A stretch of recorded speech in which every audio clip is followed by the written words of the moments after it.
discussion générale. La parole est maintenant à Madame Marie-Jo Zimmermann.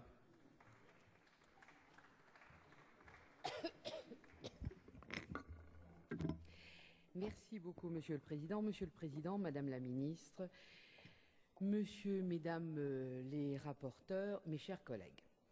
Le mariage pour tous serait donc le fruit normal de l'évolution des mœurs. Un accroissement des libertés, l'occasion pour la France de rejoindre un standard européen. C'est sur de tels arguments que vous vous êtes appuyé depuis des mois pour soutenir une réforme que la majorité des pays européens n'a pas adoptée et dont la majorité des Français est inquiète. Pour vous, la France est en retard par rapport à ses voisins européens. Vous savez bien que ces affirmations sont loin de répondre à la réalité européenne. Cette réalité, la voici. Moins d'un quart des 27 pays ont autorisé le mariage et l'adoption par des personnes du même sexe, et encore selon des règles beaucoup plus restrictives que celles que vous nous proposez.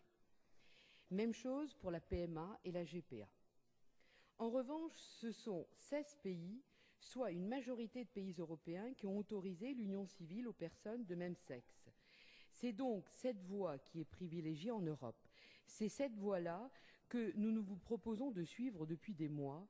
Et puisque vous êtes soucieux de l'harmonie européenne, c'est cette voie que vous auriez dû choisir si vous aviez fait preuve, je dirais, de cohérence.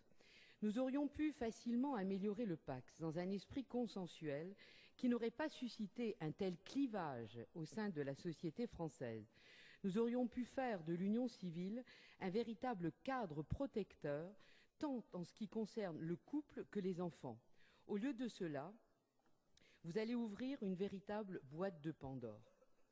Puisque vous choisissez de construire le couple homoparental sur la base de l'adoption, pouvez-vous vraiment nier que la suite logique ne soit ni l'ouverture